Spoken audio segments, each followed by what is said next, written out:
Day 2.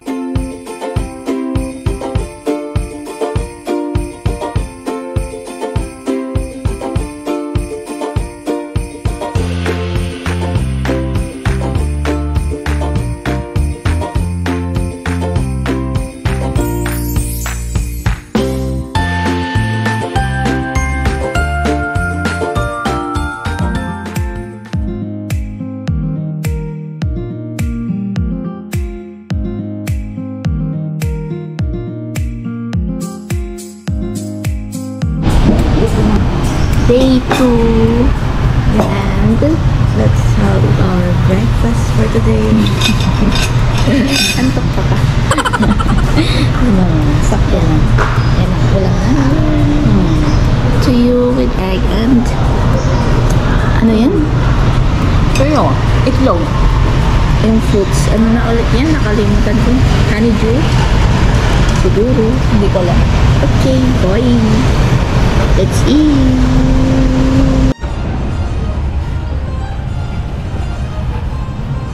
Hello. Malapit lang ang LTO dito. Dito? Dito? Asan banda? Ayan o. Yun o, LTO. Ayan o. Basta yan. Oo. Yung puting yan ha. Kaya kung pupunta kayo dito sa may Alberto, dito kayo kung yan ang purpose nyo. LTO. Pero ROD sa atin, dapat doon tayo banda. Charot! Wala namang kondo. Walang malapit. So ayan, malapit kami sa Jollibee. Sentro kami. Nasa sentro ng Alberto. Medyo malamig na yung umaga, diba? Time check. 8:37 na. Kopya ng Palawan. Pastillas kopya. Unboxing taglo. Anong mga napamili natin sa Pasalubong Center? Alam mo, ito lang yung binabili namin. Umabot na ng libo. 1,610. Na? Ano yan? Yan. Start. Cashew. Tapos, Puro start naman lahat to. Iba-ibang flavor lang. buko. Tapos, cashew tart. And then, ano yan? Langka. Tapos, rehas. Oo. Then tamarind. Tamarind. Pagkatapos, ref magnet. Yes, ma'am. Pakita mo lahat ng ref magnet. Bakit? Ayan. Makita yung design. Okay. Oh, ang cute. Kumikinang yan, ah. Kumikinang. Then this one. I love Palawan. Oops! Yon. I was there in Palawan. Yeah, man. Mahirap magbasa yan. Then t-shirt, short. Shorts. Yan lang. Wow. Then yun. Yan. Pastillas, sopia, and then shirt. Yeah!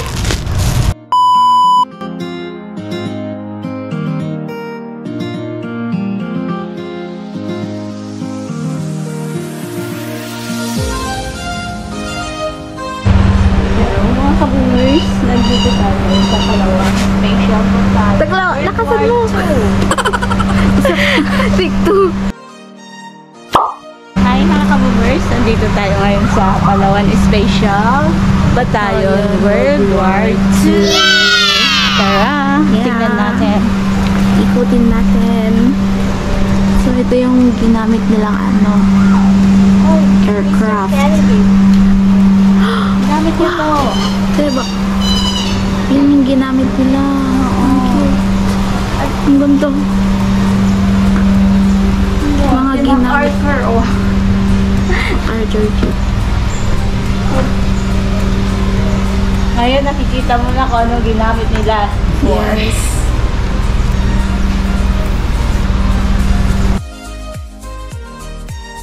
Ano to? Maka-answer din.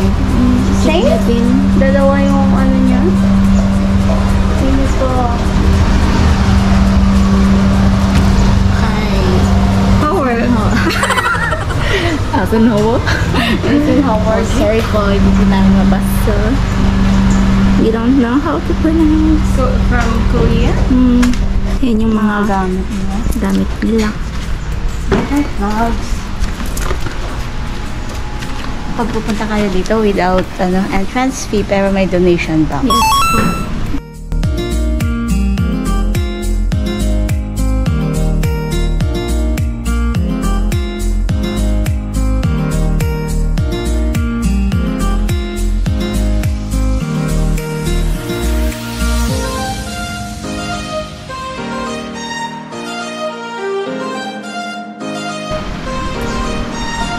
Wow, ang stig naman nun. Ano? Aircraft? Airplane? Wala akong alam dyan. Gawanishi. Supermarine yung mga yan.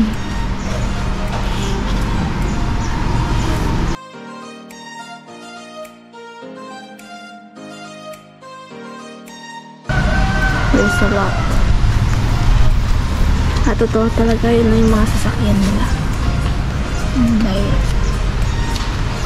Puerto Princesa, 1945. Ganyan yung itsura niya. Nag-base Ay, dito sila sila? dito. Sa Puerto. Oo.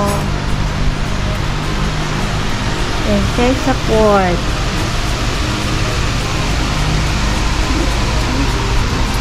Kaya pala nandito yung mga yung mga gamit nila.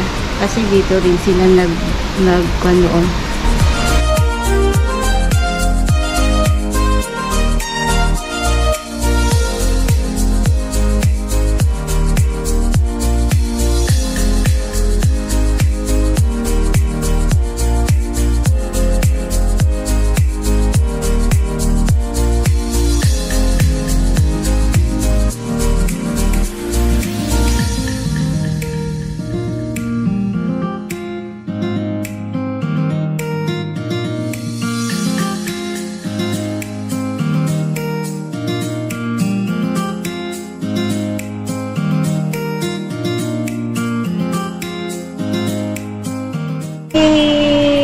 Si Kwan mo dati, ay si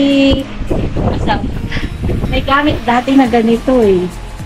Yan yung Ito, mga ganyan. Sa bahay. ay sa bahay niya. Oo. Kaya nga. Nasaan na? Cellphone kasi, di ba si Kuya mo, singkit, ganun. Parang yung lolo namin, ang lolo sa tuhod, kahawid na kahawid. So, may tendency na ko. So ano yan, garon? Hindi, doon tayo sa Japanese kwan siya. Eto Ay. yun.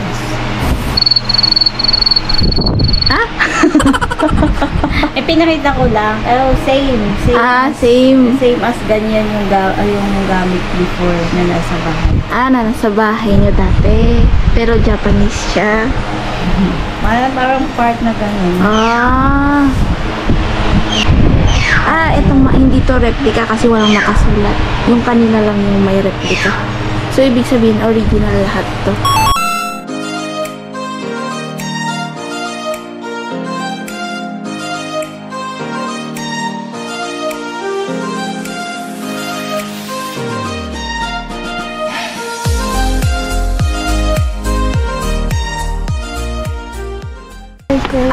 Dog ako.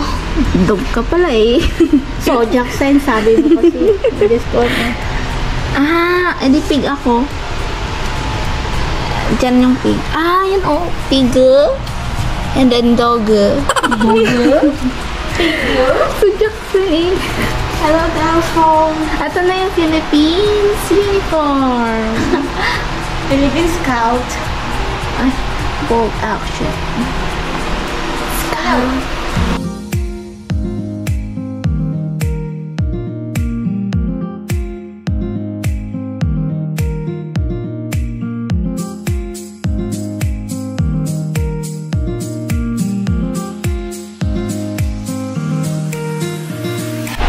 Ito naman multinational room.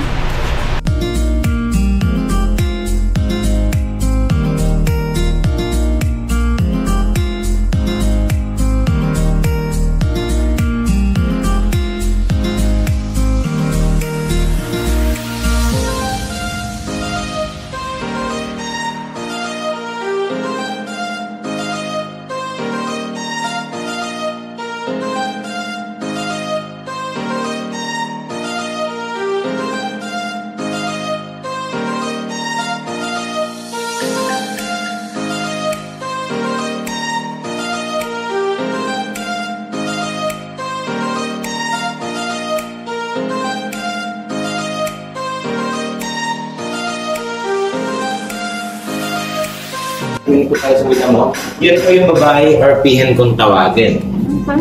Kita mo po, ay katago siya. Hindi ko makita. Ayun po, sumitabi po ng bato. Bato. Wala. Ayun po sa'yo, tabi ng bato. Ayun po siya, ma'am. Ay, ano? Ayan. Yes po, ayun siya. Nagtatago po. Bakit ayaw lumabas? Nagpapahinga po siya, ma'am. So, pabigyan naman sa kabila, dahil yung lalaki po or yung peacock. So, babae po pihen, lalaki peacock. And then right over there, on the top po, yun nasa taas na yun, yung baby nila si Pichi. Yes po. So, si peacock, si pihen, and si Pichi. So, tatlo po sila rin. Yan po, yung pinaka fully grown or adult size nila dahil yan po ay native, wala na pong inalaki yan. Meron tayo dito. So, water grow ka dahil so, hindi siya natago sa taas. Hindi mo dito sa taas. Sa baba. So, yan po. Si Croaky, ang aming 8 years old female salt water crocodile. And at a young age po, 8 years old, nagkaroon niya siya ng first eggs. Yan po, nasa likod niya ay ang yung mga itlog. And yung itlog pa yan is unfertilized. Ibig sabihin po, walang baby na nabuo sa loob dahil yan ay na-produce niya naturally without mating or without acquiring. So, ang fertilized, so ito po yung ginagamit niya na to make ice cream. Sige po, dito po tayo. Proceed tayo sa taas. Waiting. Ha? Oh, yes, sige. Sige po, Dami yung proceed butterfly. tayo sa taas. Tawid ng kasada and then papasok po sa may goma tayo. Waiting po yung interpreter na to. Okay po.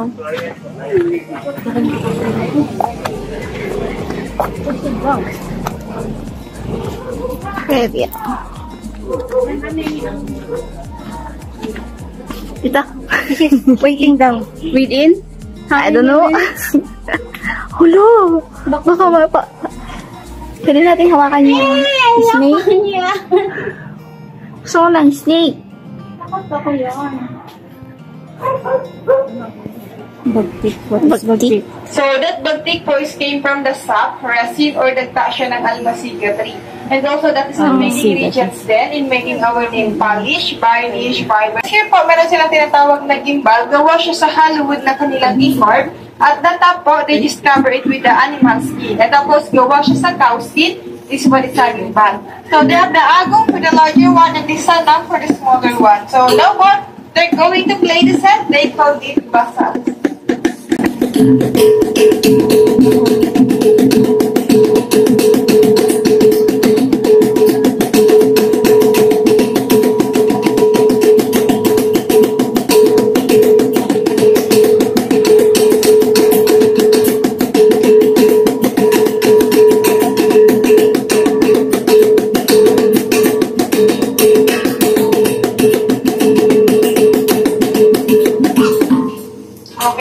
As you can see po, hindi sila sumasayaw para mag-entertain ng guests dahil naniniwala sila na ang tribal dance sa ritual, ibig sabihin nun, sacred siya. Pero po, back in the mountain, sumasayaw sila when there is a special occasion such as wedding, good harvest, and celebrations. Okay? So, ayan. So, next musical instrument, they have this called kutyapi or kudlungan. So, before the arrival po ng mga 6-strings guitar o yung modern guitar, the Palawan tribes has their own 2-strings guitar. They call it kutyapi or kudlungan. And also, this one is considered siya as one of the first guitar or gitara sa Pilipinas. So, now, they're going to play their music. They call it boget. Boget means bird song. So, ayan, ina-adjust din po nila kasi meron po siyang adjustment.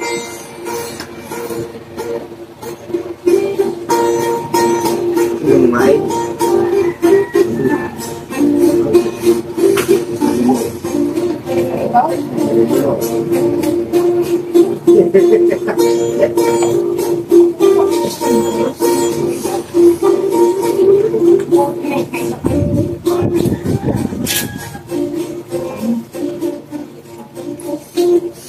Okay, so yun po yung boget o yung bird song. So mostly po sa kanilang mga kanta, more or siya sa nature and animals.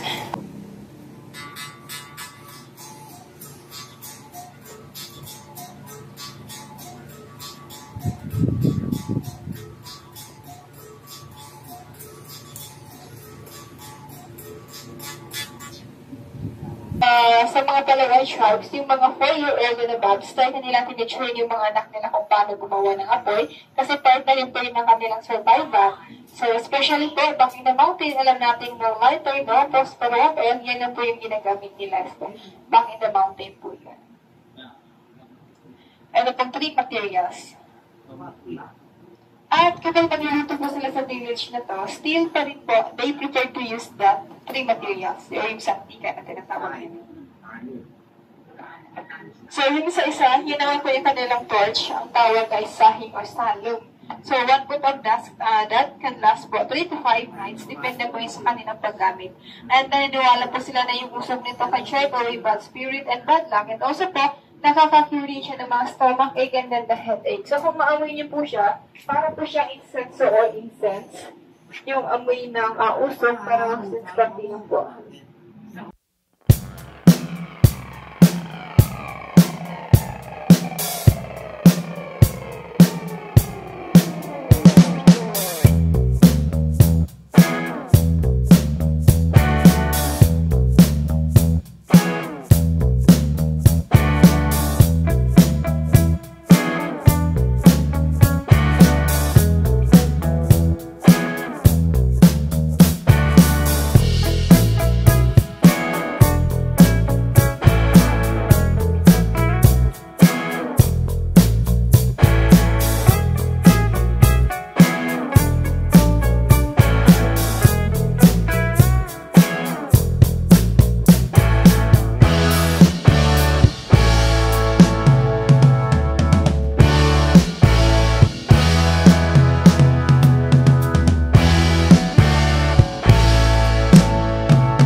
manok, baboy, isda, bangka, 2 beses na po sa isang linggo, Monday and Thursday. Hindi po sila araw-araw pinapakain o bago na po yung kanilang metabolism. Sa katunayan, kaya nga po nila mabuhay ng isang taon na walang kinakain sa wild. Hindi po nila kayang huminga sa ilalim ng tubig, pero kaya po nila tigilin yung kanilang paghinga sa loob po ng 2 oras. For juveniles po, 45 minutes, kaya nalulunod din po yung ating mga crocodiles kapag na-stuck po sila ng matagal.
Ikot-ikot. Melissa! Melissa! Where are you going? Yung pa. Nakatayo. Melissa! Melissa? Melissa? Melissa? Sino si Melissa? Di ko rin alam. Bakit ko si Melissa? Next. Next. Pagod na yan. Tama doon. Sige. Bilis.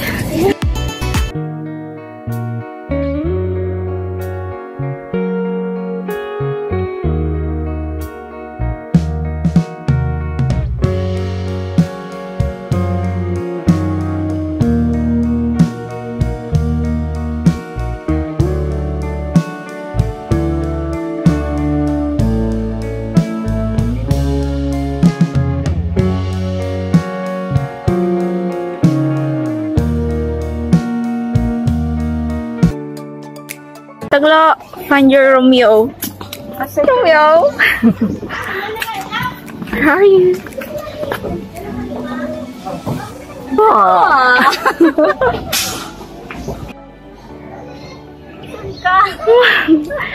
Finding love. Oh. L. Oh. B. E. Kantahin mo na yun. L-O-B-E, na. So,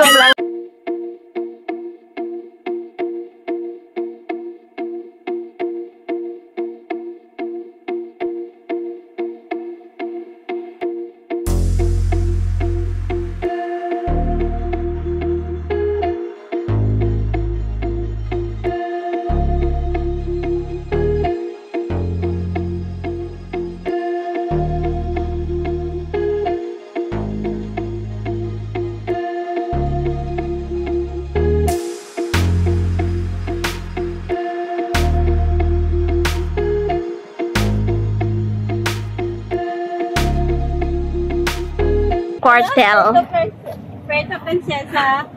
Plaza Quartel. Nasa Quartel. Ayan. Nasa Quartel. Pinto. Tayo ngayon.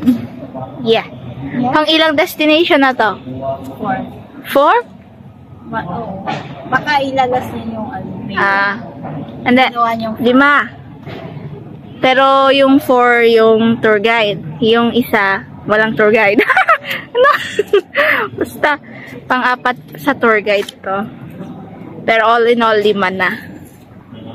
Sa isang araw. Ay, hindi. Half day tayo, di ba? half day. Kasi yung sa one is good for 3 to 4 hours. Mm. Yung amount na yun. Yeah, man. Yan lang. May church sila ngayon. Church. Ito lang. Oh. Oh, next na. Baywalk na. Okay.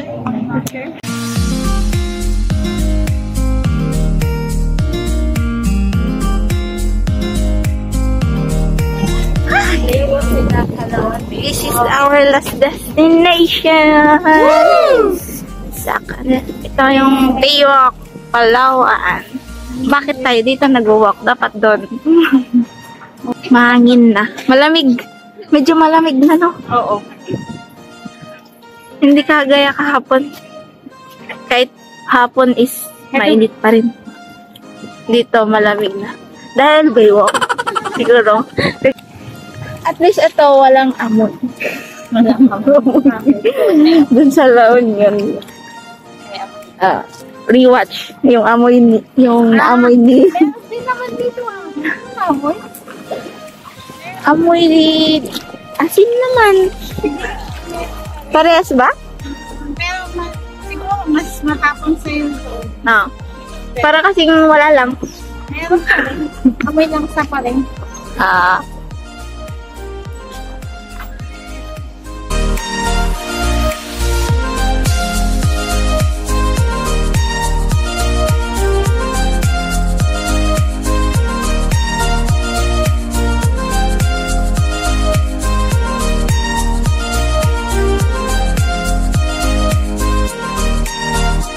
Finish.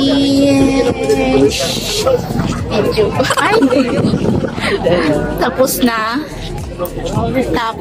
Last is foodie.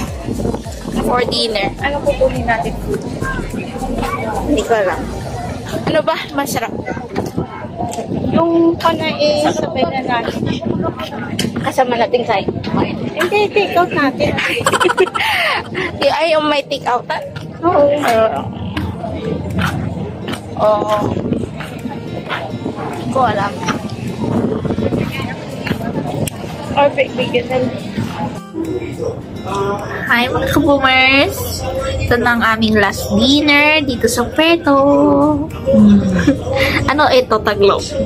Kebab. Kebab. Beef kebab. Ayun lang. So, let's eat! Night time. Night. Oo. Anong ginagawa mo dito sa labas? Wala, nagpapainit. Ano daw yun? Tayo ba? Hindi ba pwede magpainit tayo? Bakit ka nakaganyan?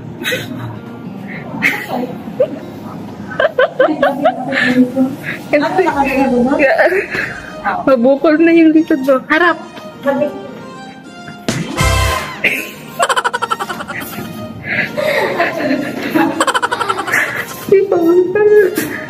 Nak. Ako. Sino ka dyan? Sino ka dyan?